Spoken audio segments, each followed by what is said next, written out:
Thank you guys for having me. My name is Pat Cashman. I'm the new general manager here at Juniper Golf Course. I'm taking over for Rob. We're sorry to see him go, but he wasn't forced out or anything. He was retiring. So he's probably up in the air right now flying his plane that he bought a few years ago that he has been working on. And I've talked to him a couple times. I've called him a few times saying, hey, what's going on with this? And he's been very helpful. And he has portrayed that he misses it here, but he's off to bigger and better things, off into the sunset. But I want to thank you guys for continuing this relationship, even as I come along and don't know what's going on half the time, and I'm trying to figure it out day by day. I'm not drinking from a fire hose like I was for the first month. I've been here about a month now. But I'm really excited to be here. Little history of myself. I grew up in Central Oregon, in Bend. My family's from here originally, so we have deep roots in Central Oregon. We moved to Redmond, my wife and I, in 2019. We bought a home here, and then we actually just recently moved over to the west side of Redmond in November before starting over here. Went to Mountain View. Graduated 2009, so your guys' first tournament year, I was just a young man at that point. Still feel young, but every year, starting to catch up with me a little bit. I got a little bald spot in the back of my head, so I got to grow my hair out now. But I've been in the golf business most of my life.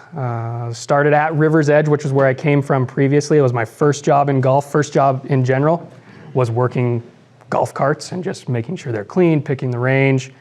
But I remember playing golf at the old Juniper Golf Course when Bruce was here, and taking junior clinics from him and his team at the old golf course. So it's kind of come full circle being at Juniper. It started full circle at River's Edge, and now I get to where I really started to learn the game of golf was at Juniper. So it's really cool to be here and be in the position that I'm in moving forward, and I do plan on staying here for a while, as long as everybody will have me. Looking forward for Juniper, biggest hurdle we have to not necessarily overcome, but we want to keep growing the community involvement. We want to make this more of a community hub. I know we have, you guys in Rotary are here weekly, but we want to expand on that. Not necessarily in those kinds of groups, but just community events. We had our Easter egg hunt for kids this last Sunday. It was awesome. I've got a video of the wave of kids running out onto the range. I was going, man, it would be great if all these kids could just come help us pick up golf balls once a week. That would be great. But yeah, that's kind of one of my big tasks is to continue to grow the community involvement, especially with food and beverage. Obviously, the golf course, it has its, I'm trying to look for a great way to put this. We have a lot of people that play the golf course, but there's areas for growth in food and beverage. And I hope you enjoyed lunch today. Monday was the first day of our new head chef. So we have a new head chef here, and it's a much welcomed position. We had a previous chef. There was some struggles in the back of the house. So it's very nice for our team to have a lead in the back of the house. And I think he's going to do some really good things. So stay tuned for that. Golf course updates. As of Monday, we were supposed to break ground on our top tracer improvement to the driving range. That has not happened yet. That's okay. We kind of figured it was a working start date, but we're hoping in the next couple weeks. If you're not familiar, top tracer is a technology where you see it a lot. It's more prevalent now, where you hit and then you look at a monitor and it traces your ball, and there's games and different things, but there'll be monitors in each individual hitting bay. And the range will be covered. Just the hitting area, not the entirety of the range.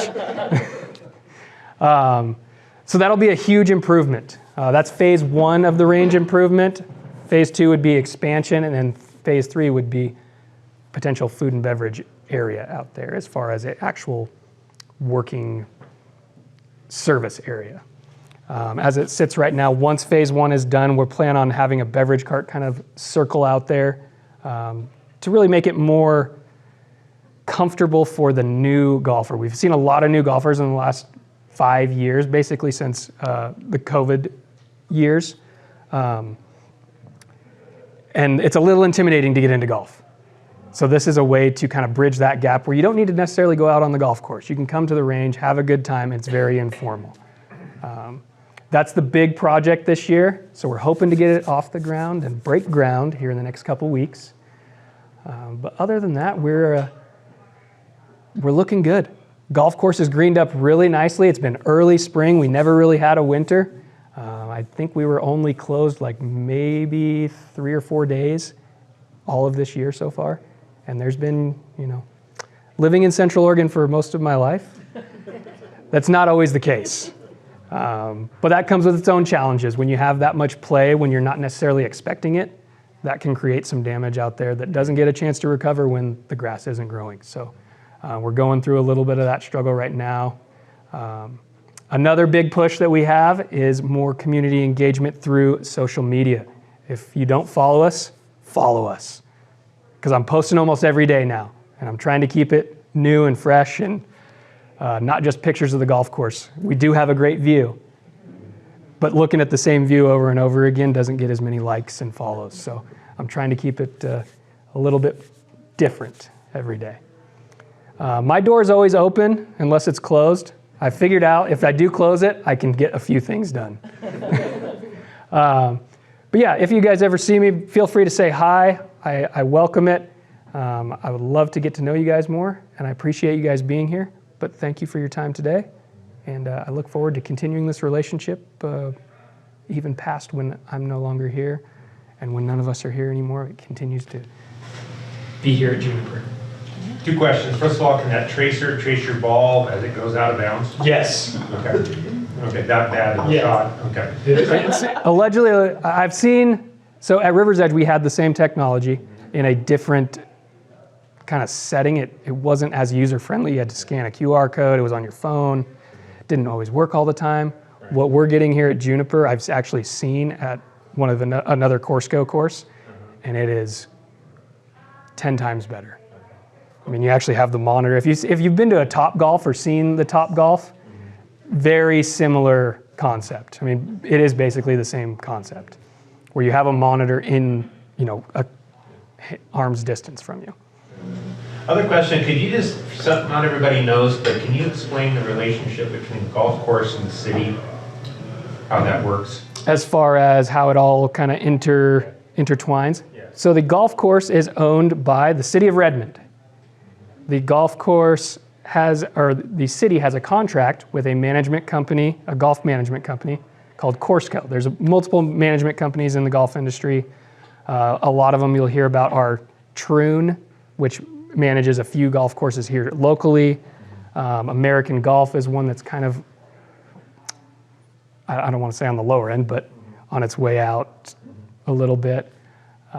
What's another management company? Kemper Sports. There's multiple management companies. Courseco is a much smaller management company. They operate about 50 golf courses, mostly along the West Coast. And they kind of specialize in the municipal-owned, or there's a few tribal-owned facilities. So this is kind of their niche. They look at facilities that they're owned by a municipality, and they help facilitate the operation. So I am a Courseco employee. I work for Courseco, and Courseco is contracted by the city. Does that make sense to everybody? Yeah. And I'm coming from a homeowner-owned golf course. For those of you who don't know, River's Edge was bought, 4 years ago? I came in a year after they purchased the golf course in Bend.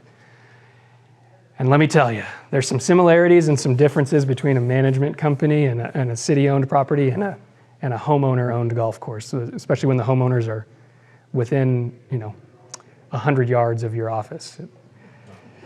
Your open door policy is a little bit harder to handle some days. But I'm really happy to be here. I can't tell you how welcoming everybody's been. Yes, sir.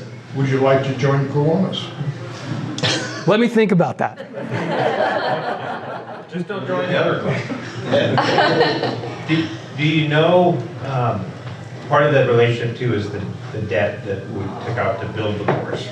Do we know where that stands?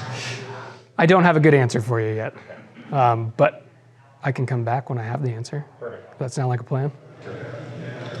Does Juniper engage with any community outreach for the youth? Not necessarily first tee program or anything like that, but do you do anything to try and get in younger golfers to try and encourage golfing at a younger age?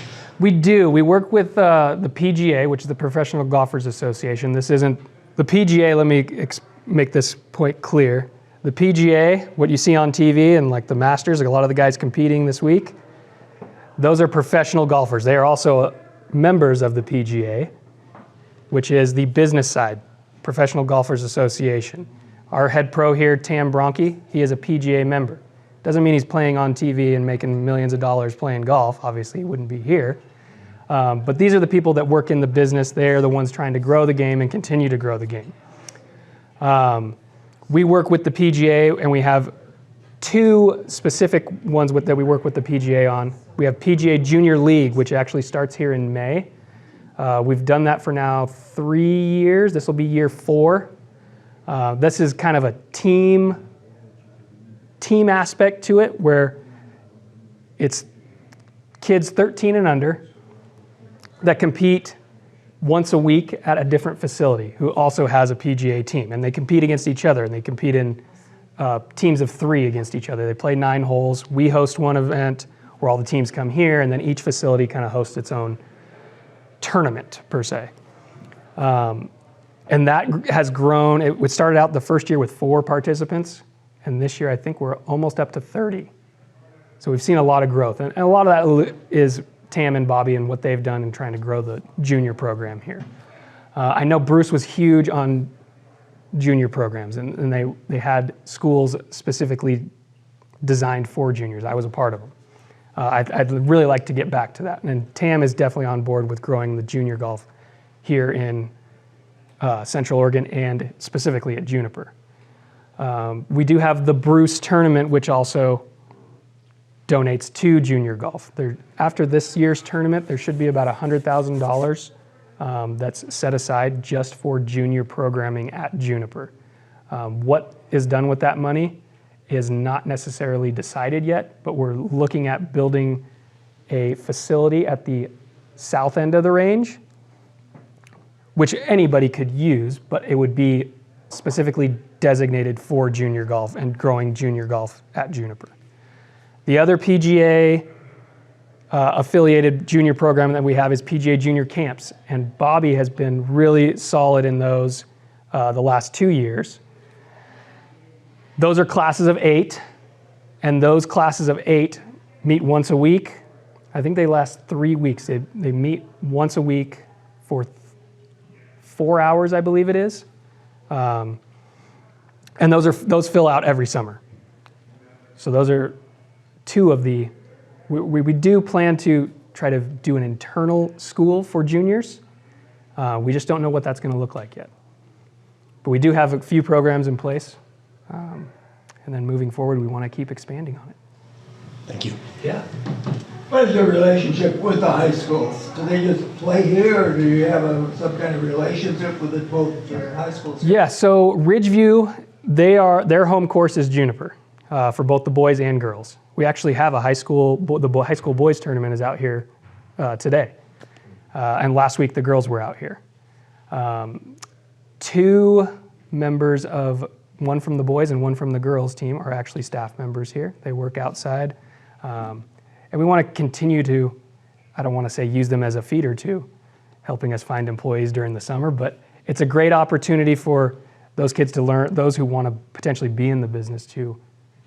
That's where I started. Everybody starts somewhere, right? They start at the bottom, and here it actually is the bottom. It's in the basement, working on the carts. So relationship is good. Both teams are welcome to come and play and practice here, not just during the school year, but anytime. We don't charge any of the high school team members to come play or practice here.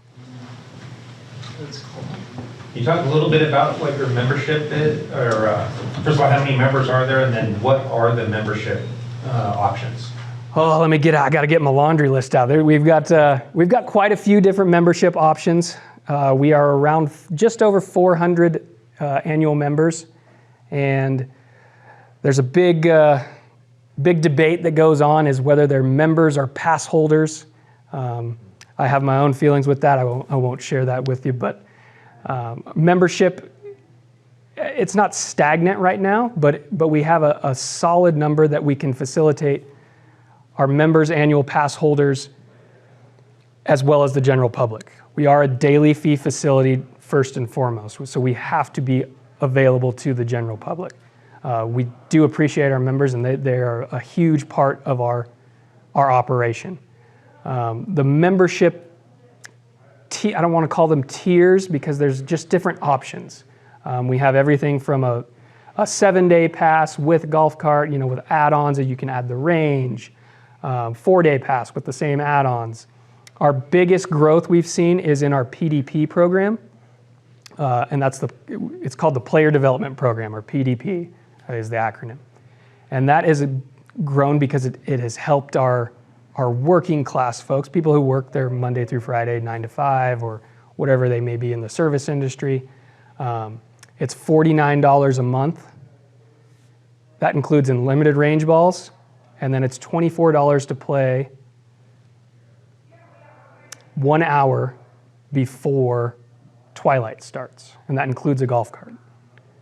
So really, it puts how much golf are you going to play? If you're only going to play maybe once a week, it's a great program.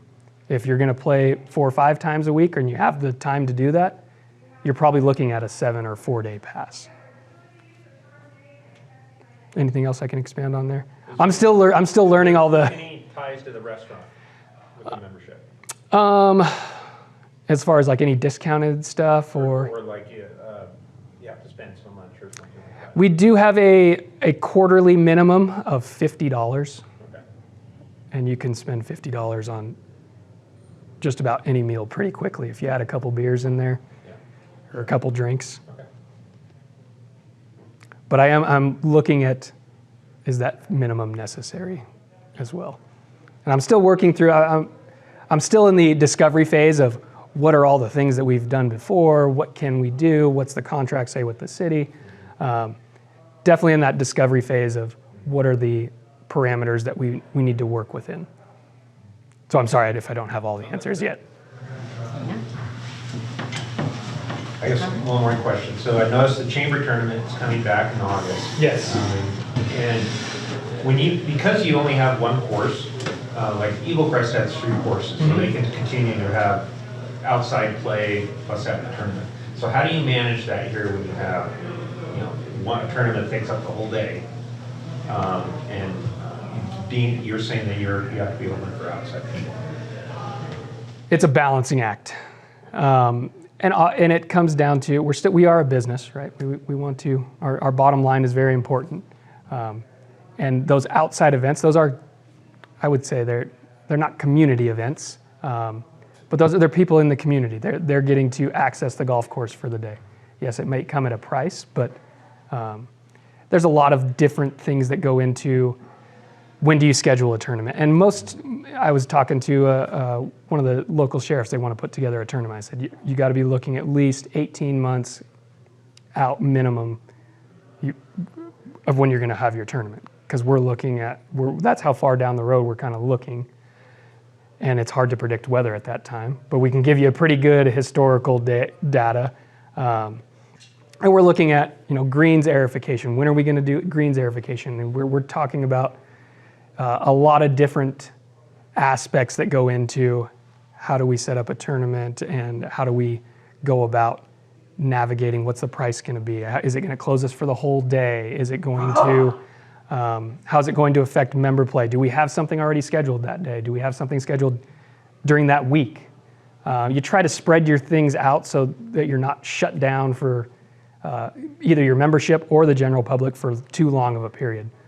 One day here and there, I think most people understand that if it makes sense financially to you, then it's probably a good thing for the golf course because we want to keep the doors open and the lights on.